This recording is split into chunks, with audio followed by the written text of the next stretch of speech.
semuanya. Puji nama Tuhan, terima kasih untuk kesempatan yang diberikan ya, buat saya boleh melayani di tempat ini. Terima kasih buat Bapak Gembala dan semua yang melayani di tempat ini. Anugerah Tuhan buat kita bersama ya, baik yang melayani maupun yang menjadi jemaat, bahwa ibadah ini adalah ibadah perdana di tempat ini. Amin.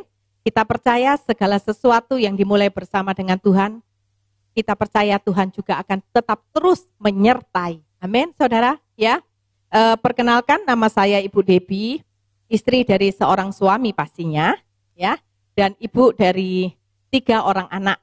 Ya, anak pertama sudah kerja, anak kedua kuliah, anak ketiga juga akan masuk di bangku kuliah. Nah, saudara, mari kita persamakan persepsi terlebih dahulu. Ya. Kita setuju bahwa hidup kita itu adalah kasih karunia Tuhan. Amin. Nah, ketika kita berbicara tentang kasih karunia Tuhan, Tuhan memberikan kasih karunia-Nya melalui kematiannya di atas kayu salib, supaya saudara dengan saya itu tidak binasa. Maka kita percaya bahwa kehidupan kita yang kasih karunia itu adalah kehidupan di mana kita harus menghidupi karya keselamatan yang sudah Tuhan berikan kepada kita. Amin.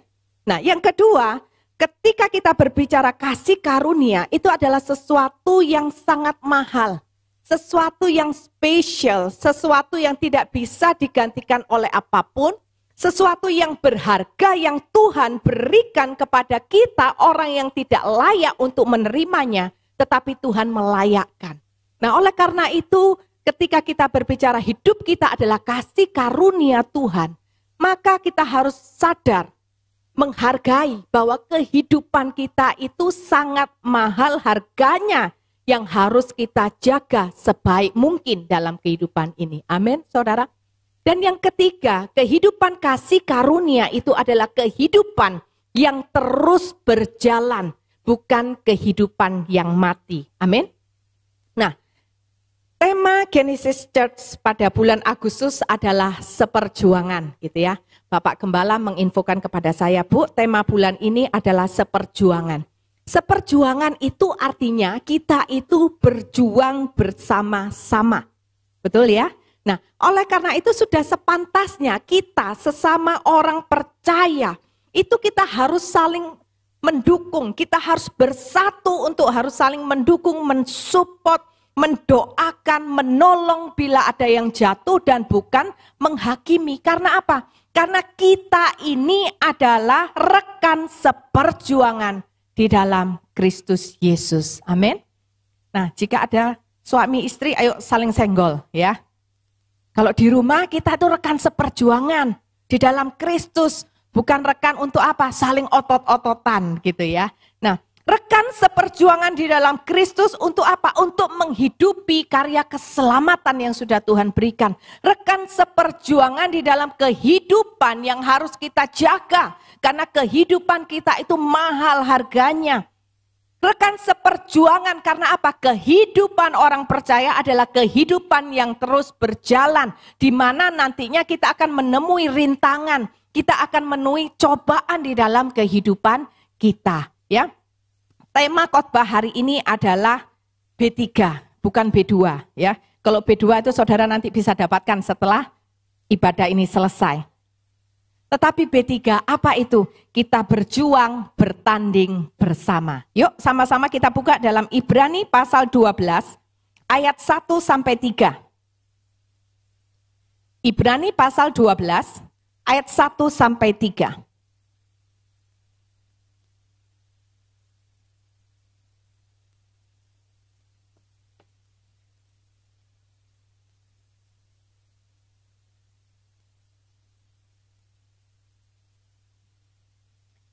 Ibrani pasal 12 ayat 1 sampai 3. Karena kita mempunyai banyak saksi bagaikan awan mengelilingi kita, marilah kita menanggalkan semua beban dan dosa yang begitu merintangi kita dan berlomba dengan tekun dalam perlombaan yang diwajibkan bagi kita. Ayat 2. Marilah kita melakukannya dengan mata yang tertuju kepada Yesus, yang memimpin kita dalam iman, dan yang membawa iman kita itu kepada kesempurnaan, yang mengabaikan kehinaan tekun memikul salib, ganti sukacita yang disediakan bagi Dia yang sekarang duduk di sebelah kanan tata Allah. Yang ketiga, ingatlah selalu akan Dia yang tekun menanggung bantahan yang sehebat itu terhadap dirinya dari pihak orang-orang berdosa, supaya jangan kamu menjadi lemah dan putus asa. Saudara, berjuang bertanding bersama bukan untuk memperebutkan siapa yang paling hebat, bukan untuk memperebutkan siapa yang paling kaya, bukan untuk memperebutkan siapa yang paling dihormati, siapa yang paling banyak fans ya. Tetapi kita berjuang bertanding bersama di dalam pertandingan iman. Dan pertandingan iman ini adalah pertandingan yang wajib. Engkau suka tidak suka, engkau akan selalu ada di dalam pertandingan iman ini. Amin. Jadi kita harus mempersiapkan diri kita. Karena apa? Di dalam pertandingan, namanya pertandingan, ada yang menang, ada yang kalah. Dan Tuhan mau setiap kita menjadi pemenang-pemenang di dalam pertandingan iman setiap kita. Amin, saudara. Namanya pertandingan iman. Gelanggangnya itu semua sama. Kita punya pertandingan iman. Hanya mungkin jalannya setiap orang itu tidak sama. Setiap masalah, setiap cobaan. Tetapi kebenaran firman Tuhan akan mengajarkan kita hari ini bagaimana agar kita bisa menjadi pemenang dalam pertandingan iman. Agar kita bisa menyelesaikan pertandingan iman kita dengan baik seturut dengan kehendak Tuhan. Amin, saudara. Ya, kalau kita baca dari tadi ayat yang pertama, karena kita mempunyai banyak saksi. Nah, banyak saksi, ya, saudara. Kita tahu dalam setiap pertandingan, dalam setiap perlombaan, itu pasti ada supporternya, betul? Nah, supporter itu mempunyai peran yang penting. Supporter itu memberikan semangat buat pemainnya, gitu ya. Makanya kalau ada pertandingan yang main di kandang sendiri gitu ya, orang berkata, wah pemainnya itu semangat, karena apa? Supporternya itu pasti lebih banyak. Nah, supporter banyak itu akan mempengaruhi mental daripada pemain. Karena apa? Supporter itu akan selalu ada di pihak pemain gitu ya. Jadi kita harus tahu terlebih dahulu bahwa supporter itu selalu ada di pihak pemain yang dia dukung. Nah, satu kali saudara saya punya cerita ya, anak saya yang nomor 1, nomor 2 memang tinggal di Sydney. Nah, saya lupa tahun ini atau tahun lalu ada pertandingan sepak bola Indonesia melawan Australia gitu ya. Nah, terus anak saya berkata gini, sudah kita support Indonesia ya. Walaupun kita tinggal di Australia, kita harus support Indonesia. Mereka semua sudah punya seragam Indonesia gitu ya, baju kesebelasannya Indonesia. Mereka mau pakai, rencananya mereka pakai. Mereka cerita, Mam kita mau pakai. Saya bilang, oh oke, have a good fun. Dan kemudian mereka minta tolong temannya yang belikan tiket. Temannya bilang, udah nanti aku aja yang belikan tiket duluan, nanti gampang. Oh ya. Dan ternyata saudara, last minute besok sudah mau tanding, baru tahu ternyata temannya itu beli tempat yang salah. Tempatnya itu di tempat supporter Australia. Dan kemudian anak saya berkata gini, lah kita nggak mungkin dong datang ke sana kita pakai baju supporter kesebelasan Indonesia, terus kita duduk di tengah-tengah supporter Australia. Waduh, kita bisa benjot babak belur gitu ya. Paling enggak setiap orang nanti akan melihat dengan tatapan yang sinis. Akhirnya kemudian saya tanya, terus gimana? Ya udah deh Mam, kita nggak jadi pakai. Dan kita tetap duduk di tempat itu, ya udahlah kita diam, hanya kita berdoa dalam hati, semoga Indonesia menang, semoga Indonesia menang gitu ya. Nah, di situ kita tahu saudara bahwa supporter itu akan selalu mendukung pemain andalannya. Supporter itu ada untuk memberikan semangat. Nah, di dalam pertandingan iman, firman Tuhan juga mengatakan bahwa apa? Kita itu punya banyak saksi bagaikan awan yang mengelilingi kita. Artinya apa? Awan yang mengelilingi kita itu banyak sekali ya saudara. Begitu pula di dalam kehidupan kekristenan kita. Kita itu punya banyak saksi yang akan apa? Yang akan selalu memberikan support kepada kita. yang akan memberikan keteladanan kepada kita, di mana melalui kehidupan mereka kita itu bisa belajar. Dengan kata lain, para pahlawan iman ini berkata kepada kita, jangan takut terhadap pertandingan iman yang diwajibkan kepadamu ketika engkau mengikut Tuhan. Aku sudah menjalaninya dan aku menang. Memang akan ada cobaan, akan ada rintangan, tetapi belajarlah dari kehidupanku. Dan engkau dan itu akan memudahkan kita untuk kita memenangkan pertandingan iman kita. Sampai akhir kita tetap taat dan setia kepada Kristus. Amin, saudara. Pahlawan iman itu siapa? Banyak sekali. Kalau saudara baca di dalam pasal yang ke-11 ada dikatakan Henok, ada Nuh, ada Musa, ada Abraham, ada Yusuf. Ya, mereka semua adalah manusia biasa yang sama seperti kita. Dan kalau mereka bisa menang menghadapi pertandingan iman mereka, maka kita pun juga berkata, kita pun juga bisa dan kita harus menang karena kita punya Tuhan yang sama. Amin, saudara. Ya. Ayat yang kemudian dikatakan apa? Marilah kita menanggalkan semua beban dan dosa yang begitu merintangi kita. Kita harus melepaskan beban dan dosa. Mari kita belajar dari siapa? Dari Tuhan Yesus sendiri. Mari coba kita buka di dalam Matius pasal 4. Matius pasal 4.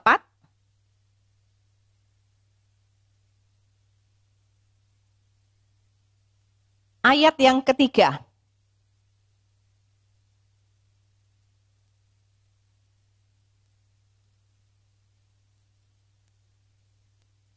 Lalu datanglah si pencoba itu dan berkata kepadanya, jika engkau anak Allah, perintahkanlah supaya batu-batu ini menjadi roti. Tetapi Yesus itu menjawab, ada tertulis manusia hidup bukan dari roti saja, tetapi dari setiap firman yang keluar dari mulut Allah. Saudara, kita harus peka ya bahwa di dalam pertandingan kita itu tidak semudah jalan dari ujung sini sampai ujung sana. Ini kalau jalan dari ujung sini ujung sana kelihatannya nggak ada rintangan. Tapi kita tidak pernah tahu ya, kadang-kadang nggak ada rintangan, jalan pun kita juga bisa kepleset. Habis gitu kita bingung ya, kepleset kenapa? Tiba-tiba tangan sudah retak. Nah, kita nggak pernah tahu. Dan kita itu harus selalu awas. Karena apa? Iblis itu akan selalu ada datang mencobai setiap kita.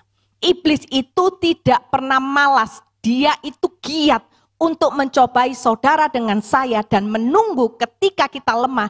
Dia tembak supaya kita semua jatuh di dalam dosa. Supaya kita jatuh kepada perangkapnya. Nah, oleh karena itu mari kita jangan sampai di dalam pertandingan iman ini kita jatuh ke dalam dosa. Karena apa? Beban dan dosa itulah yang akan merintangi kita. Untuk kita bisa menyelesaikan pertandingan iman kita sampai akhir dengan taat dan setia. Kita belajar dari Tuhan Yesus. Ketika Tuhan Yesus itu lapar, ya setelah dia puasa dia lapar. Apa yang Tuhan Yesus butuhkan adalah makanan jasmani, betul? Dia butuh roti dan iblis itu tahu sehingga iblis menawarkan, ayo ubahlah ini batu jadi roti kalau memang engkau anak Allah.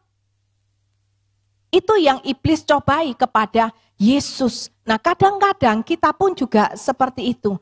Ketika kita mendapatkan masalah, apa yang saudara butuhkan? Saudara mau masalah itu selesai, betul? Saudara mau masalah itu selesai. Jarang loh ada orang percaya ketika mendapatkan masalah, dia berkata, Tuhan biarkan terus proses ini berlanjut terus seperti yang engkau kehendaki, bukan yang aku kehendaki. Tapi itulah yang benar. Tapi maunya kita ketika kita dapat masalah, maunya masalah kita itu selesai. Itu yang ditawarkan oleh iblis. Sama seperti yang dia tawarkan kepada Yesus. Dia tahu Yesus lapar. Ketika Yesus mau mengubah batu menjadi roti, maka masalah laparnya itu selesai. Masalahnya terselesaikan. Kita pun juga sering demikian. Oleh karena itu ketika kita mau bertanding di dalam pertandingan iman, jangan pernah engkau tanya kepada Tuhan, Tuhan kapan masalahku selesai? Karena apa? Di dalam pertandingan iman, masalahmu selesai atau tidak selesai, bukan itu tujuannya. Di dalam pertandingan iman, ketika Tuhan mengizinkan masalah itu terjadi, yang Tuhan mau adalah engkau berproses di dalam masalah yang engkau hadapi, sehingga karakter kita diubahkan serupa segambar dengan Kristus. Sehingga paradigma kita di dalam mengikut Tuhan itu diubahkan. Paradigma yang seperti apa? Mengikut Tuhan bukan selalu di zona nyaman. Tetapi mengikut Tuhan engkau harus siap sangkal diri dan pikul salib setiap hari. Oleh karena itu firman Tuhan ketika Yesus berkata apa? Sangkal dirimu dan pikul salibmu, baru dikatakan, baru ikutlah aku. Bukan setelah engkau ikut aku baru engkau harus sangkal diri dan pikul salib. Tidak. Tetapi ketika kita mau mengikut Yesus, ketika engkau mau bertanding di dalam pertandingan iman, maka sebelum engkau bertanding engkau harus siap untuk apa? Engkau berkata, Tuhan, aku mau sangkal diriku, aku mau pikul salib setiap hari. Itu yang menjadi modal di dalam kehidupan kita. Nah, ketika iblis menawarkan roti kepada Yesus, Yesus berkata apa? Orang hidup itu bukan dari roti saja, tetapi dari setiap firman Allah. Artinya apa? Yesus berkata, Yesus tidak denial. Yesus mengakui bahwa saat itu dia butuh roti.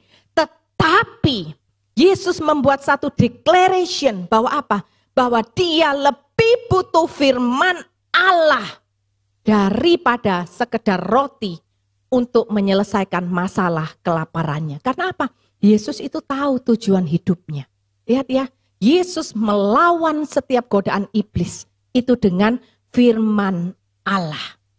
Lawan setiap masalah kita, lawan setiap godaan itu dengan firman Tuhan. Masalah nggak selesai nggak apa-apa, saudara. Asal ada Tuhan di dalam kehidupanku, maka aku pasti masih bisa hidup. Tetapi sebaliknya, semua apa yang aku inginkan itu ada padaku, bisa aku miliki. Tetapi tanpa Yesus, saat itu pun kita sudah mati dalam tanda kutip. Betul saudara? Oleh karena itu, kita jangan kompromi dengan dosa hanya untuk memenuhi kebutuhan kehidupan kita. Di dalam Markus 8 ayat 36 dikatakan, apa gunanya seorang memperoleh seluruh dunia tetapi ia kehilangan nyawanya. Saudara, saya adalah seorang yang pernah diizinkan Tuhan untuk mengalami pergumulan rumah tangga selama 12 tahun. Ya. Untuk menghadapi hal itu enggak mudah. Waktu 6 tahun pertama saya ikut dengan cara saya, tapi kemudian di tahun yang ke-7 saya datang kepada Tuhan, saya bertobat. Nah, ketika saya sudah mengalami perjumpaan pribadi dengan Tuhan, di sana paradigma saya diubah. Artinya bahwa ketika saya menghadapi permasalahan dalam kehidupan saya tidak mau lagi mengeluh. Tetapi saya berkata kepada masalah saya berkata apa? Engkau lihat, satu saat nanti aku akan membuktikan bahwa dengan imanku aku akan mengalahkanmu. Karena aku percaya 2000 tahun yang lalu Tuhan yang aku sembah sudah mengalahkan kekuatan dan kuasa iblis. Kadang-kadang iblis itu mengganggu pikiran kita, dia mengusik pikiran kita. Ya, ketika saya lihat suami saya pergi dengan wanita lain, apakah itu membuat hati saya damai sejahtera? Enggak. Apa bisa membuat saya happy? Enggak. Tetapi saya berjuang di dalam, saya berkata ini adalah pertandingan iman saya enggak mau dikalahkan. Dan saya harus menang dengan apa? Dengan kebenaran firman Tuhan. Sekalipun untuk saya mempraktekkan kebenaran firman, suami seperti itu, kebenaran firman mengatakan apa? Engkau harus tetap mengasihi, engkau harus tetap mengampuni. Dan itu yang saya lakukan. Mengasihi, mengampuni, melayani dengan kasih tanpa syarat itu tidak mudah. Bercucuran air mata, iya. Menorehkan sakit di hati, iya saudara. Tetapi ketika saya terus datang kepada Tuhan, saya belajar dari Tuhan Yesus bahwa ketika dia menghadapi cobaan, yang dia lakukan adalah dia melawannya itu dengan firman. Sehingga saya datang kepada Tuhan, saya berkata, Tuhan, selama engkau ada bersamaku, aku tahu mungkin kehidupan ke depan itu tidak akan semakin mudah. Aku tidak tahu kapan juga masalahku selesai, itu bukan urusanku. Tetapi satu hal, aku tetap terus berjalan bersama dengan engkau. Dan aku mau setiap hari kehidupanku itu berkenan di hadapan Tuhan. Jadi yang saya pikirkan, fokuskan bukan masalah itu selesai, tetapi yang saya fokuskan adalah apakah saya dengan respon respon saya terhadap masalah itu membuat kehidupan saya tetap berkenan kepada Tuhan atau tidak. Ada kalanya iblis itu berkata gini, coba lihat itu suamimu mana. Lihat, dia lagi telepon kan, ketawa-ketawa kan sama yang lain. Coba lihat, kamu dicuekin, kamu dimarah, kamu dibentak-bentak gitu ya. Tetapi kemudian saya memberikan motivasi karena saya tahu ada Tuhan Yesus yang melihat di dalam kehidupan kita, di dalam pertandingan iman kita.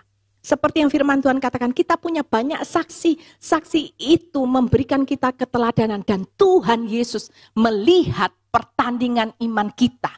Dia melihat apa yang kita kerjakan, dia melihat apa yang kita lakukan, dia melihat apakah kita berjuang atau tidak, dia melihat ketulusan hati kita atau tidak.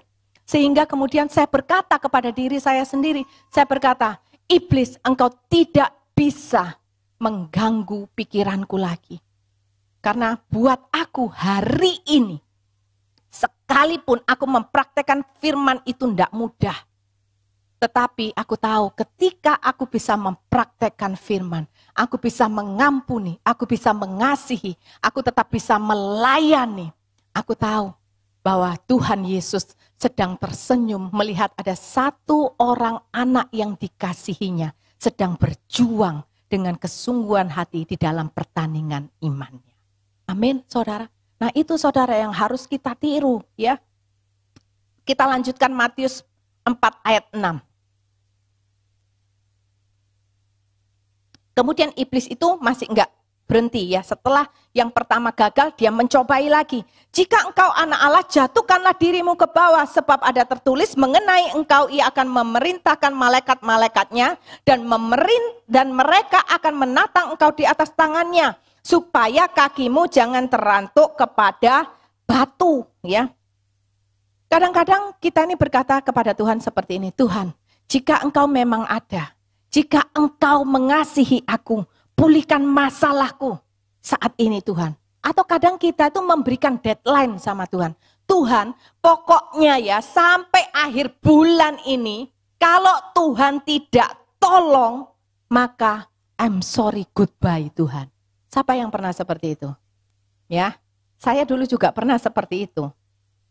Puji Tuhan, jemaat di tempat ini semuanya mengasihi Tuhan. Jangan seperti saya dulu. Ya, tetapi ketika iblis berkata, ayo engkau jatuhkan dirimu, pasti malaikat-malaikat nanti akan menatang engkau, supaya engkau jangan sampai terjatuh. Tetapi Tuhan itu berkata seperti ini. Yesus berkata kepadanya, ada pula tertulis, janganlah engkau mencobai Tuhan Allahmu. Saudara, ketika ada godaan, ketika ada cobaan, mari kita jangan mencobai Tuhan. Jangan menantang Tuhan, ya. Jangan menentang Tuhan. Jangan meminta bukti lebih lagi daripada Tuhan. Jangan pernah meminta untuk Tuhan membuktikan kasih dan kesetiaannya kepada kita. Karena apa? Dia sudah membuktikan kasih dan kesetiaannya buat saudara dengan saya orang yang berdosa ini. Orang yang tidak tahu terima kasih ini di mana? Di atas kayu salib. Justru ketika kita menghadapi godaan, ketika kita menghadapi cobaan, kitalah yang harus membuktikan kasih dan kesetiaan kita kepada Tuhan. Amin, saudara. Ya, kita katakan, Tuhan, walaupun masalahku belum selesai, walaupun mungkin orang lain mencemoohku, tetapi aku akan tetap menunjukkan bahwa aku mengasihi dan aku selalu setia kepadamu. Karena buatku mengikut Tuhan bukan perkara masalahku dipulihkan atau tidak. Karena bagiku mengikut Tuhan sebagai rasa terima kasihku, sebagai ucapan syukurku, engkau yang sudah mati bagiku di atas kayu salib, adalah aku mau hidupku berkenan di hadapanmu sampai akhir. Amin, saudara. Jangan jadi orang Kristen yang tidak punya iman. Orang Kristen yang tidak punya iman itu adalah orang yang seperti itu tadi, yang mencobai Tuhan. Tuhan, tunjukkan kalau memang engkau itu berkuasa. Tuhan, tunjukkan kalau memang engkau itu mengasihi aku. No, saudara, mari kita tanggalkan sikap-sikap yang tidak penuh dengan hormat itu kepada Tuhan. Ya. Kemudian kita lanjut lagi, ketika ketiga kalinya iblis mencobai Tuhan. Dan iblis membawanya pula ke atas gunung yang sangat tinggi di ayat 8. dan memperlihatkan kepadanya semua kerajaan dunia dengan kemegahannya dan berkata kepadanya, semuanya itu akan kuberikan kepadamu jika engkau sujud menyembah aku. Iblis menawarkan apa? Kenyamanan hidup, menawarkan harta dunia sebagai sumber kebahagiaan. Nah, kita belajar hari ini, jangan menjadikan masalah selesai itu sebagai sumber kebahagiaan kita. Tuhan, aku tidak bisa sukacita loh Tuhan. Aku tidak bisa happy loh Tuhan kalau masalahku belum selesai. No saudara. Mari kita tanggalkan semua itu. Kita lihat apa yang Yesus katakan di ayat 10. Maka berkatalah Yesus kepadanya, enyahlah iblis. Sebab ada tertulis engkau harus menyembah Tuhan Allahmu dan hanya kepada Dia sajalah engkau apa? Berbakti. Saudara, di dalam menyelesaikan pertandingan iman yang harus kita sembah adalah Tuhan Yesus seorang. Betul? Jangan kita menjadi penyembah iblis. Mungkin saudara berkata, enggak Bu, enggak mungkin saya nyembah iblis. Karena saya datang kok ke gereja ini, saya datang beribadah. Belum tentu saudara. Ketika saudara menempatkan kepentingan saudara, kesenangan saudara, kehendak saudara di atas segala-galanya, di atas kepentingan Tuhan, maka kita sedang menyembah diri kita sendiri. Dan itu tidak ada bedanya dengan iblis. Tuhan Yesus berkata apa? Kepada Yesus sajalah, kepada Tuhan sajalah engkau menyembah dan engkau berbakti. Nah hari ini, mari kita tanya sama diri kita. Untuk apa kita ibadah? Untuk apa kita beriman kepada Tuhan? Kalau kita berkata, aku ibadah supaya Tuhan Yesus tolong, maka engkau sedang menyembah dirimu sendiri. Seharusnya engkau berkata, aku menyembah kepada Tuhan, karena memang Dia Allah yang layak disembah. Aku menyembah Tuhan, karena apa? Aku berhutang kehidupan kepada Tuhan. Aku menyembah Tuhan karena kasih-Nya yang sempurna bagiku. Dan memang Tuhan layak disembah, karena tanpa Dia, aku akan berakhir kepada kebinasaan kekal. Tetapi justru karena pengorbanan dan kasih Tuhan yang sempurna, satu hari kelak, aku bersama dengan Dia di dalam kehidupan kekekalan. Amin, saudara. Ya, jadi hari ini mari kita pertanyakan kepada Dia. Nah, kalau yang kita sembah, yang kita puja itu bukan Yesus. Kalau kita tidak berbakti kepada Yesus, kita hanya berbakti kepada diri kita sendiri, maka percayalah, engkau tidak akan pernah bisa menyelesaikan pertandingan iman itu dengan baik, saudara. Amin. Kalau kita mau bertanding, mari kita tanggalkan beban, masalah kita tanggalkan. Masalah pulih atau tidak, itu urusan belakangan. Yang terpenting adalah responmu sesuai firman atau tidak. Ketika engkau menghadapi masalah dosa, harus kita tanggalkan. Ya, kita tahu namanya pelari. Pelari itu ada yang bawa beban, bawa ransel gitu. Kalau bertanding, kalau latihan mungkin ya, saya nggak tahu. Tapi kalau bertanding ada yang bawa ransel gitu, nggak ada. Pendaki juga kayak gitu. Pendaki itu mau naik ke atas gunung, dia akan membawa barang yang seringan mungkin. Hal-hal yang nggak perlu dia nggak akan bawa, betul saudara?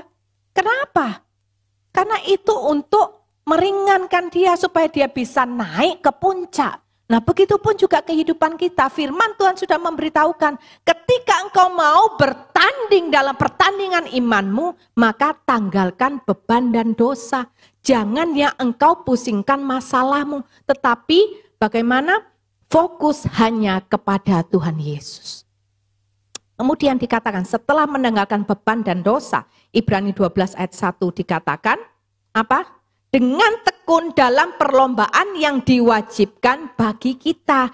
Dengan tekun saudara. Pertandingan itu harus selesai sampai akhir. Jangan saudara berpikir, oh pertandinganku hanya sampai bulan ini. Atau pertandinganku hanya sampai ketika masalahku selesai. No saudara, pertandingan itu adalah sampai akhir kita menutup mata. Dan sekali lagi goalsnya bukan masalah selesai, tetapi goalsnya adalah Tuhan berkenan kepada kita hari lepas hari. Jadi mari kita pertanyakan kepada diri kita masing-masing. Apakah ada kemajuan dalam kita bertanding setiap hari? Apakah hari ini kita masih fokus kepada masalah selesai? Ataukah kita berfokus bagaimana respon kita benar atau tidak di hadapan Tuhan? Ketekunan itu berbicara apa? Ketekunan itu berbicara kesabaran. Di dalam ketekunan itu pasti ada kesabaran. Di dalam ketekunan itu ada ketabahan. Orang yang gak sabar itu gak akan bisa tekun. Orang yang mau semuanya serba cepat, serba mudah, gak akan pernah bisa menjadi orang yang tekun. Dengan arti kata lain bahwa ketika engkau mau bertanding, maka bertandinglah dengan tekun. Artinya apa? Pakailah kesabaran yang bisa menguasai keadaan. Nggak usah tergesa-gesa, tetapi juga bukan berarti kita menunda. No, saudara, kita tidak tergesa-gesa, tetapi kita juga tidak menunda. Namun kita berjalan pasti dari hari demi hari dan tidak mau dibelokkan dari kebenaran firman Tuhan. Amin, saudara. Saya dulu adalah orang yang pernah lepas daripada Tuhan, gitu ya. Ketika menghadapi pergumulan rumah tangga, saya berkata gini, aduh ikut Tuhan itu lemot ya, gak selesai-selesai loh masalahku. Akhirnya apa? Saat itu pun juga saya sudah kalah dalam pertandingan. Dan saya mencari pertolongan dari tempat-tempat lain. Dan saudara tahu apa yang terjadi? Apakah masalah selesai? Enggak. Justru masalah saya lebih terpuruk daripada yang sebelum-sebelumnya. Dan kemudian di tahun ke-7 ketika saya berjumpa dengan Tuhan, saya bertobat. Dan tahun 2015, rumah tangga kami dipulihkan. Amin, saudara. Ya, orang yang tekun dan sabar itu tidak takut sama rintangan. Dia tidak takut, bahkan kepada hambatan apapun. Itu tidak akan pernah menghilangkan harapannya kepada Tuhan. Tetapi justru di dalam hambatan, dia tetap bertahan mencapai tujuannya, yaitu apa? Sampai garis akhir, aku tetap taat dan setia kepada Tuhan. Bagaimana caranya, saudara, supaya seperti itu? Ayat yang kedua memberikan solusi kepada kita. Marilah kita melakukannya dengan mata yang tertuju kepada Yesus yang memimpin kita dalam iman dan yang membawa iman itu kepada kesempurnaan. Dan yang dengan mengabaikan kehinaan tekun memikul salib, ganti sukacita yang disediakan bagi dia yang sekarang duduk di sebelah kanan tahta Allah. Mata kita harus tertuju kepada Yesus. Kalau engkau mau menang, jangan fokus kepada masalah, tetapi teruslah pandang Yesus. Karena apa? Yesus jauh lebih besar daripada masalahmu. Karena apa? Karena Yesus lebih berarti daripada sekedar masalahmu itu selesai. Amin, saudara. Mudah enggak? Enggak mudah, saudara. Tapi kita harus tetap terus melatih diri kita. Mungkin hari ini kita jatuh. Apa yang harus kita lakukan? Kita bangkit lagi. Kemudian mata kita hanya tertuju kepada Yesus. Ya, fokus kepada Tuhan. Supaya apa? Supaya kita bisa membedakan mana pimpinan Tuhan, mana yang bukan. Karena apa? Di dalam pertandingan iman, Yesus itu hadir bersama dengan kita. Bukan hanya sekedar Yesus itu menonton, tetapi Yesus itu akan memimpin kehidupan kita dan membawa iman kita kepada kesempurnaan. Dan di saat itulah kita keluar sebagai pemenang. Amin, saudara. Ketika kadang kita melakukan kebenaran, ya, kadang kita ini dianggap bodoh. Kadang orang berkata menghina, mana Tuhanmu? Katanya Tuhanmu itu Tuhan yang hidup. Mana buktinya? Masalahmu kok enggak selesai-selesai. Bahkan ada seorang pelayan Tuhan ya, yang konseling dengan saya berkata gini, Bu, apakah lebih baik saya berhenti melayani? Saya tanya, lu kenapa? Iya, karena teman sepelayanan saya berkata kepada saya, sudahlah. Mulai hari ini engkau berhenti berdoa. Mulai hari ini engkau berhenti melayani. Karena ternyata Tuhan Yesus tidak menjawab doamu. Saya tanya, yang ngomong seperti itu juga rekan pelayanan? Apa saya mungkin salah dengar? Iya Bu, benar. Lah dia pelayanan di mana? Ya sama Bu, di gereja yang juga di mana saya melayani. Lihat saudara, Ya, bingung kan? Tapi itu terjadi. Nah, oleh karena itu mari kita fokus kepada Tuhan. Kalau kita masih fokus kepada omongan orang lain kiri kanan, apalagi omongan yang tidak sesuai dengan firman, itu akan membuat kita lemah, bahkan membuat kita jatuh.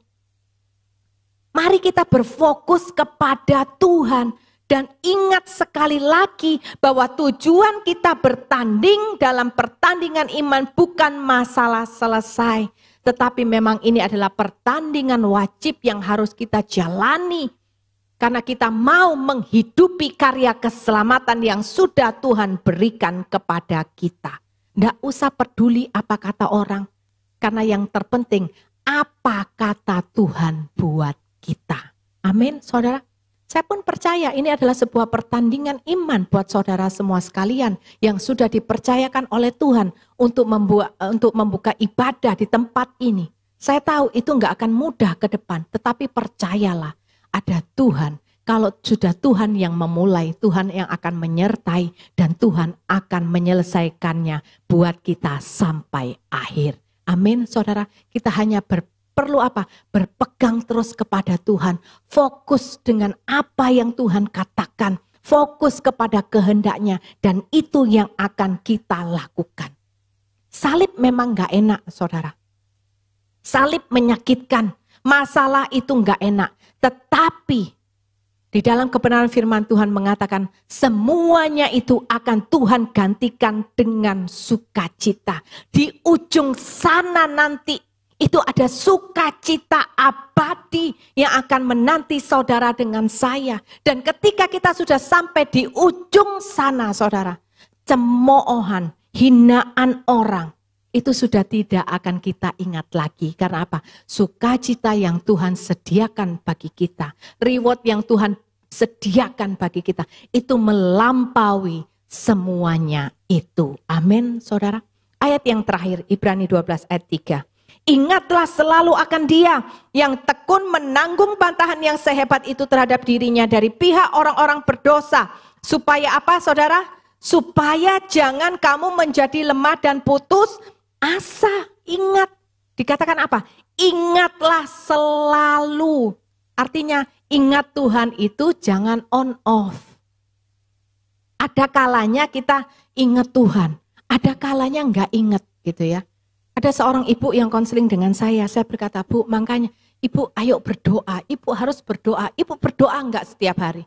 Dia berkata, ya kalau saya ingat saya doa Bu, kalau enggak ingat ya saya enggak doa. Saya berkata, ya ampun, jawabannya polos, seperti anak kecil gitu ya. Iya mam, lupa mam tadi belum mandi, ingatnya sudah mandi gitu ya. Padahal umurnya sudah berapa? Sudah gocap. Hello, gitu ya.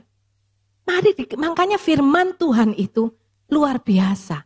Bukan hanya dikatakan ingatlah akan Tuhan, enggak, tapi ingatlah selalu. Karena apa? Tuhan tahu kita ini suka lupa sama Tuhan. Kalau sudah kepepet baru cari Tuhan. Selama belum kepepet yang kita cari adalah siapa? Orang yang kita pikir bisa andalkan. Tetapi kemudian apa yang terjadi? Berapa banyak orang yang kemudian kepahitan. Karena apa? Dia berkata, ternyata yang aku pikir dia selama ini baik, dia juga tidak peduli kalau aku lagi dalam keadaan masalah. Padahal waktu aku dulu masih jaya, oh apa aja, tidak usah diminta. Dia selalu tiap hari datang di hadapanku 24 jam kalau perlu tanya, apa yang bisa aku bantu. Tetapi ketika betul-betul aku perlu bantuannya, tidak pernah muncul lagi. Betul saudara? Nah itulah, makanya firman Tuhan mengatakan, ingatlah selalu akan Dia. Dia siapa? Dia adalah Tuhan yang seperti apa? Dikatakan dia adalah Tuhan yang tekun menanggung bantahan yang sehebat itu terhadap dirinya dari orang-orang yang berdosa. Bayangin saudara, kalau kita dihina oleh orang, kita sama-sama orang yang berdosa. Makanya kalau kita dihina orang, kita diejek orang, nggak usah marah, nggak usah berkata, lu nggak tahu ya siapa gue, nggak usah gitu apa. Aduh, diketawain sama malaikat. Karena apa? Sama-sama kita nih orang berdosa. Sama-sama kita orang yang tidak layak, tapi kita dilayakkan oleh Tuhan. Makanya nggak perlu sombong, nggak usah tanya, kamu nggak tahu siapa aku, gitu ya. Tetapi lihat Tuhan, Tuhan itu dihina, dibantah oleh orang-orang yang berdosa loh. Oleh orang-orang yang akan ditebusnya oleh Tuhan. Tuhan adalah, dia tidak berdosa, tapi dia dibantah oleh orang berdosa. Apa yang Tuhan lakukan? Apakah dia marah balik? Apakah dia menghina balik? Apakah dia membalas dengan caci maki? Enggak, saudara.